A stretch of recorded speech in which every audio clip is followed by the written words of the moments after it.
across the void beyond the mind, the empty space that circles time. I see where others stumble blind to seek a truth they never find. Eternal wisdom is my guide. I am the Doctor. Through cosmic waste the TARDIS flies to taste the secret source of life. A presence science can't deny exists within, outside, behind.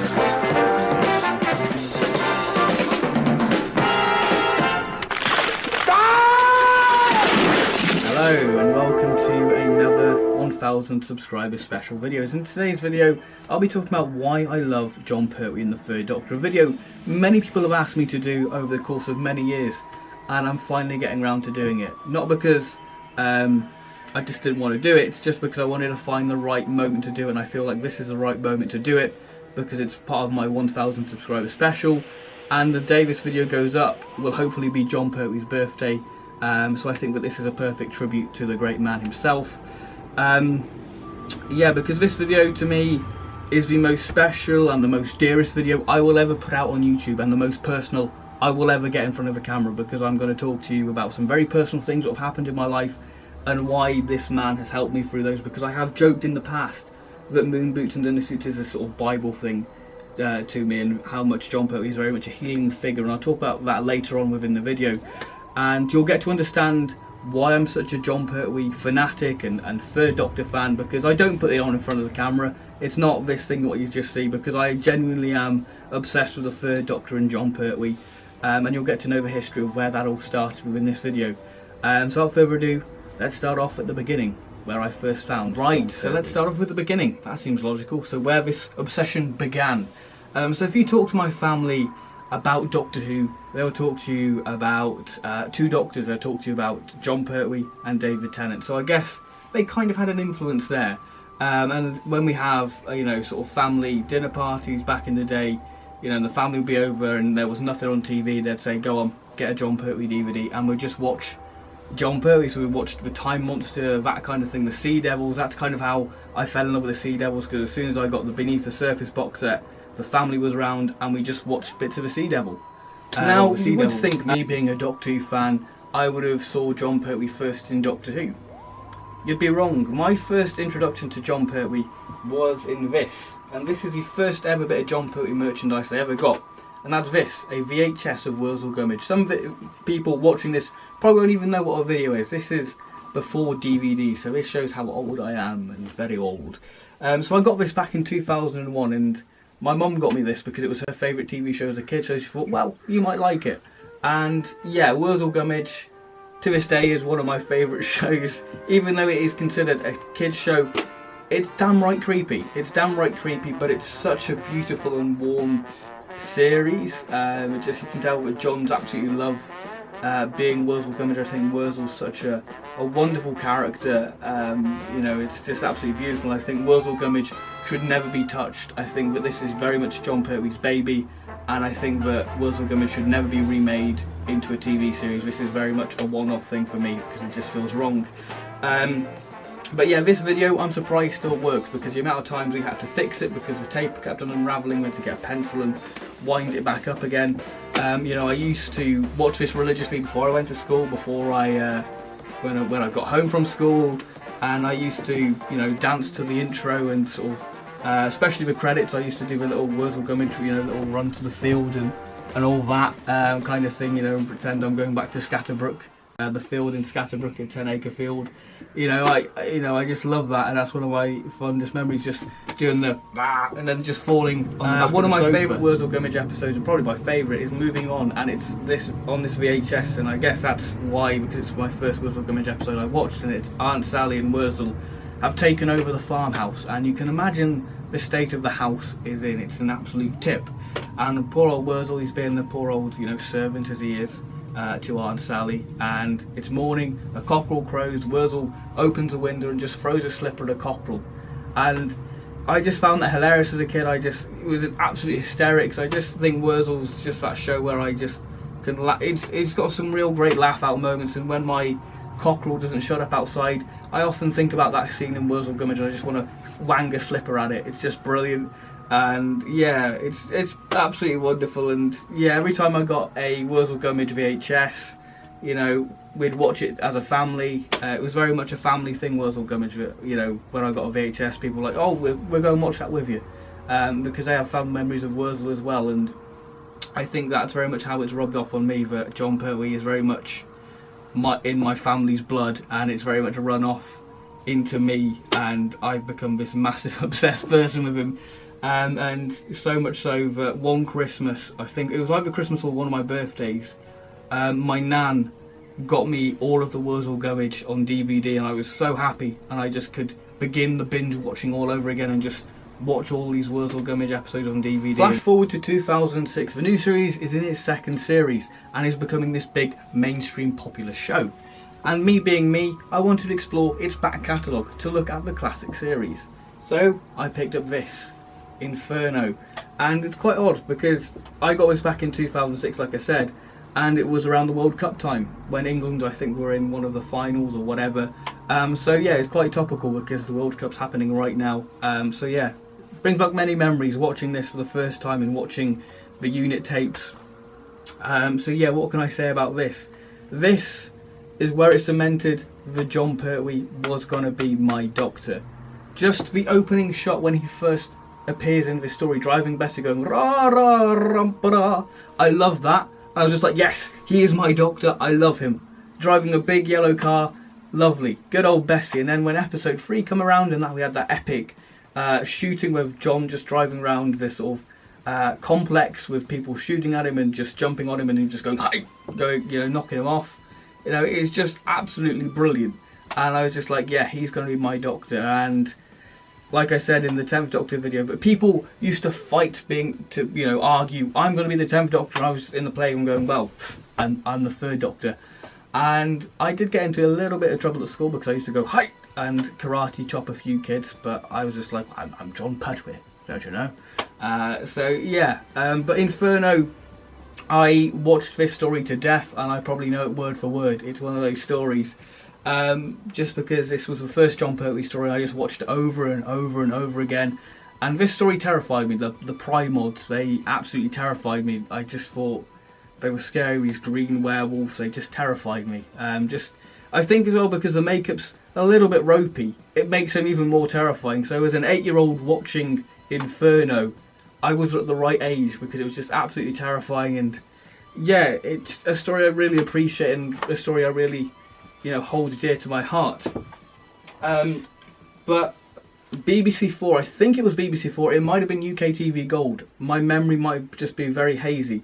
But I remember watching Spearhead from Space on, I think it was on a Monday and a Tuesday, and then it had Ark in Space on Wednesday and Thursday. It might have been BBC 4, I don't know. It could have been UK TV Gold, so my 3rd Doctor memories could go even further back, really. So it's really up in the air, but I think it was BBC 4. I remember watching Spearhead from Space and just thinking, I love Jon Pertwee, he's great. Just the whole wheelchair sequence and the whole scene where he's in the hospital and going, shoes. As a kid, I was rolling about laughing, going, that's my Doctor asking for shoes, and just the way, he just grabs them and he's just like this.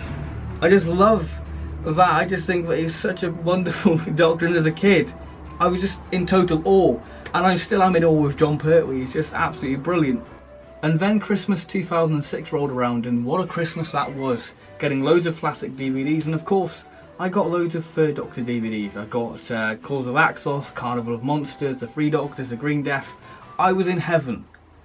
just spending the whole of my Christmas watching classic Doctor Who, and what better way to spend it with watching Jon Pertwee. It was absolutely brilliant, and that's why I have such a soft spot for the Claws of Axos, because it was the first classic DVD I watched that Christmas. So I just have such fond memories of watching it for the first time and loving it, and I still love it to this day. It's a very underrated And episode, also, in my opinion. BBC 4 showed The Daemons back in 2007. I remember watching that and sitting down and just being utterly terrified because it was on a Sunday night, and I remember just rushing home from my granddad's going, look, I want to watch The Daemons, and I missed a little bit of it. I missed the start of it, but I managed to watch majority of it because they showed it over a couple of nights, 2 episodes a night.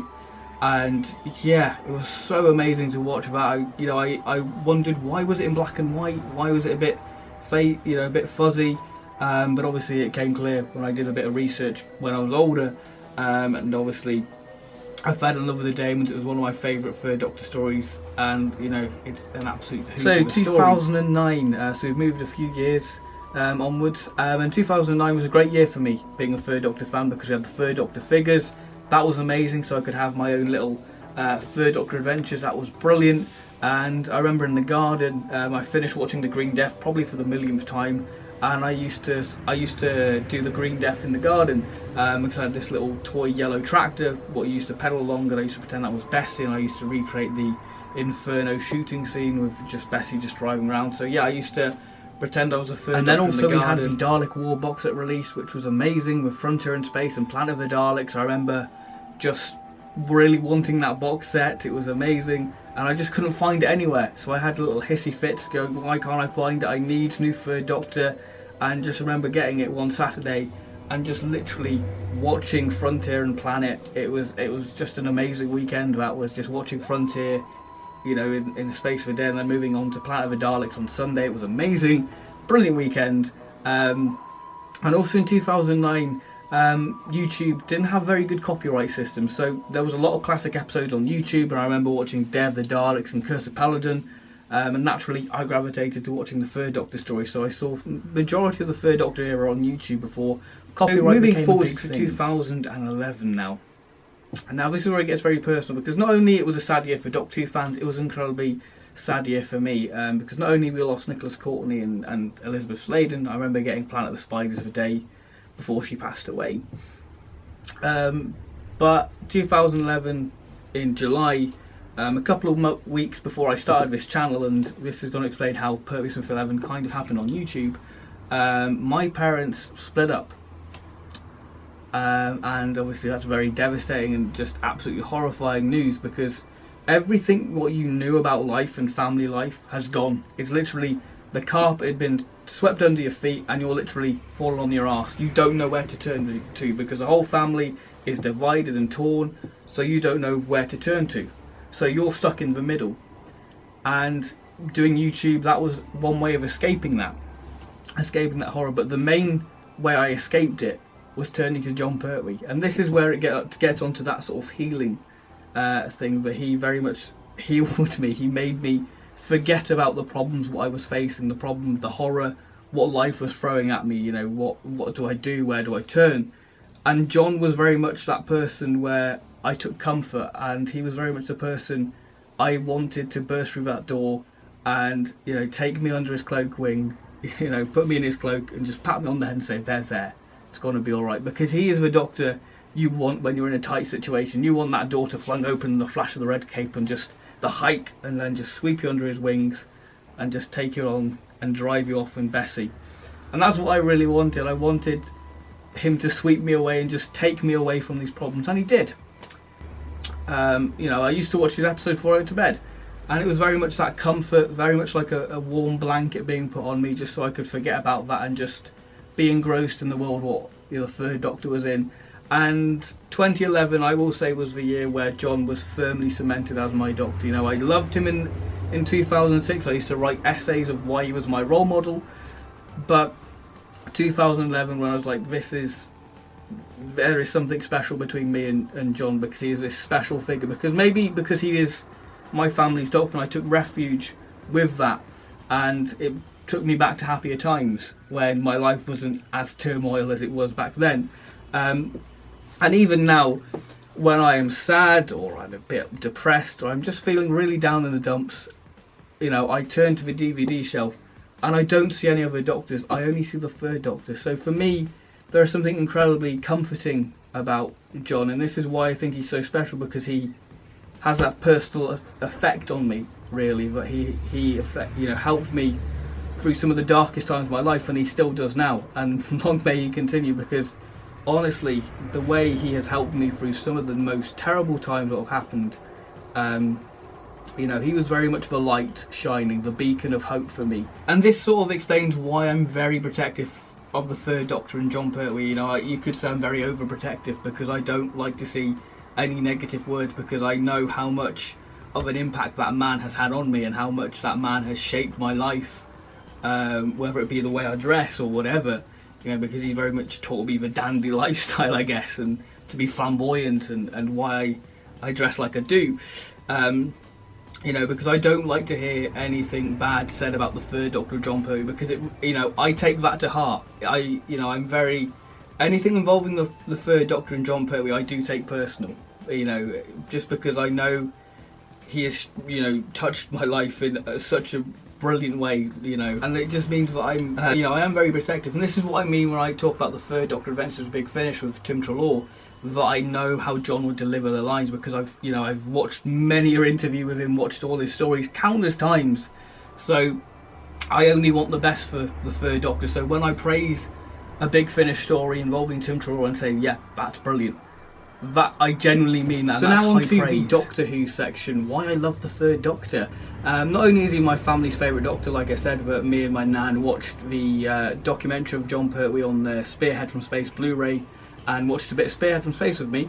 I love the third Doctor era because it's unique, because it does something completely different. If you look at the show's history, the Pertwee era is the standout one, because it does something completely different. It flips the series upside down. The Doctor is stuck on Earth, he's on exile, and he's not going to meet the jelly monsters, he's not going to far out quarries in Dorset, he's stuck on Earth. So I feel like the stories were a lot more real and a lot more nitty gritty, and that's certainly shown in season 7, because that is considered one of the best classic seasons of all time, and probably up there with season 12 in many people's, but for me it's the best introduction season for any Doctor. It is just superb. Now, also going back to that point, is I feel like the Jon Pertwee era, or the third Doctor era, is the most consistent. Yes, people say that there are a few clangers, like the first clanger in the Pertwee era people consider is Colony in Space. I really like Colony in Space, and I need to do a video defending Colony in Space and see how much I adore it and show my point of why it's a good story. But there are only a few clangers of the Pertwee era, what fans say. For me, the Pertwee era is utter perfection, like there is no dud story. And that's why I mean that Pertwee era is consistently good. People say that Tom Baker is the iconic classic Doctor, and say that his era is brilliant. It's brilliant to an extent. It's brilliant for 3 years, and well, for 3 seasons, then it gets a bit crap. Because season 12, brilliant, season 13, excellent, and then season 14 is good. After that, that's when you start to cherry pick the Tom Baker stories. Pertwee had 5 years of excellent stories to enjoy and love. And I think that's brilliant, because the stories were, like I said, nitty and gritty, but they had morals behind it, they had moral messages behind it, so he had something for you to take away from it. Like the Mutants is about racism in a way, and obviously the Green Death is about global warming. Stories, the Pertwee era stories are still relevant from the 1970s, and they're still relevant to this day. And that's what I like about it, that they are subtly political, and they just do it brilliantly. That they are truly magnificent stories, and it's just a brilliant era. It's faultless. As a character, I think that he's brilliant, because he has such a wonderful character journey. You might not notice it, but as the series progresses, he is very much frustrated. He doesn't want to be on exile. He wants to go out there in the stars. But as the series progresses, you see him become more accustomed to unit life, but he just rather enjoys getting sort of mixed up in the Earth's ways. And by the time season 10 comes around, when he's allowed to travel again, he doesn't really take that offer to travel that much. And he wants to go out there to learn more about the universe, and he doesn't feel like he can learn while being stuck on Earth. And obviously, him wanting his quest for knowledge will be ultimately his downfall, obviously with the Green Death getting the crystal, the Metabelus crystal, and then Planet of Spiders comes around, and that's where it bites him on the bum, and that's when he has to go, look, I made a mistake and I'm going to fix this. And it's very much him facing his fears but going, look, I was wrong. Because the Third Doctor doesn't like to admit that he's wrong. He's a very stubborn man, and that's what I like. And also, when Joe leaves, you can see that the Third Doctor doesn't really want to stick around with UNIT that much, because I feel like that was very much him being reminded of the golden days with Joe, and I feel like him being with Sarah was like, right, come on Sarah, let's go out in space, because he didn't want to be reminded of Joe. And obviously the UNIT family is just such a beautiful thing, because if the story isn't that great, you can enjoy the chemistry, because you kind of forget about the story because you're just so immersed in what these characters are saying, because they're just, you can generally tell that there is a connection between every actor in the UNIT family, whether it be Roger Delgado, Pertwee, Katie Manning, Richard Franklin, John Levine, Nicholas Courtney.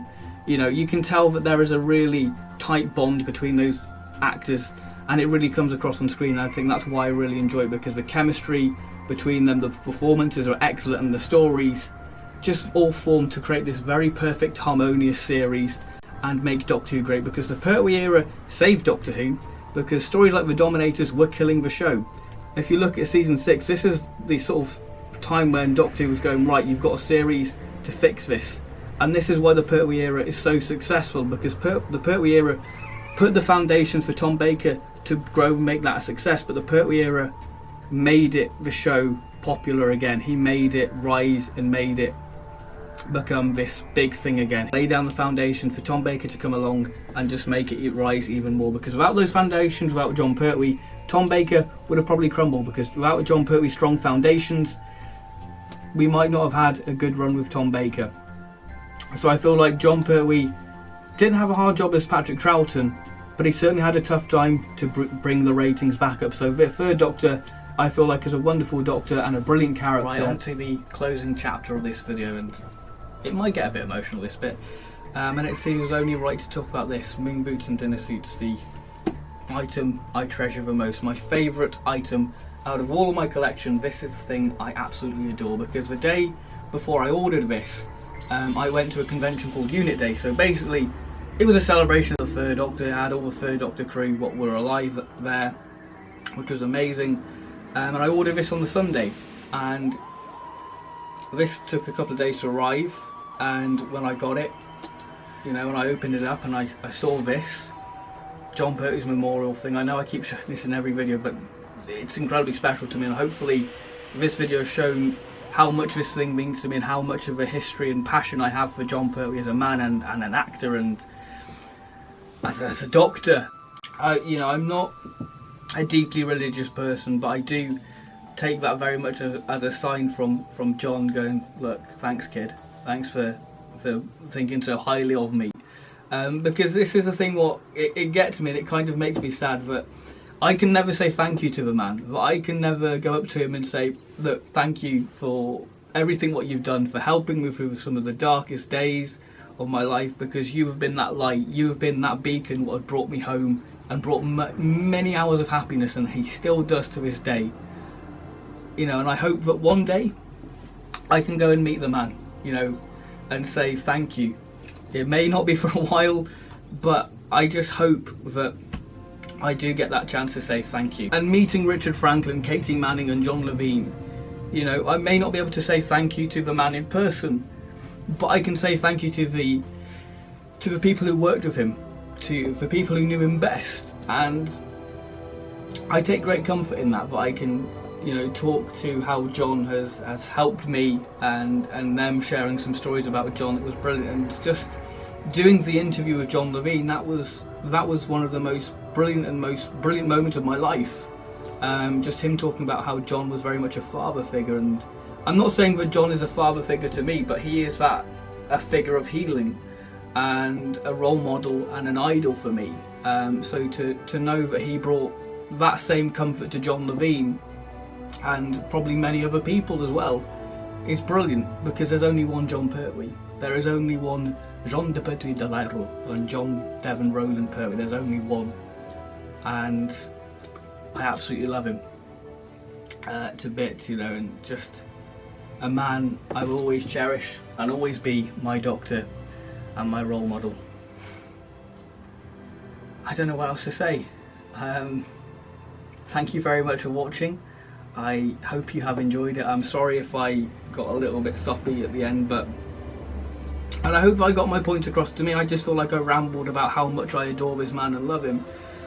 But he truly does, and I mean this from the bottom of my heart, that he is a very special human being and a very special man who has helped me in so many different ways, and I can't express enough. And I hope that he's looking down on me filming this and hopefully watching this back and can see how much of an impact he's made on my life.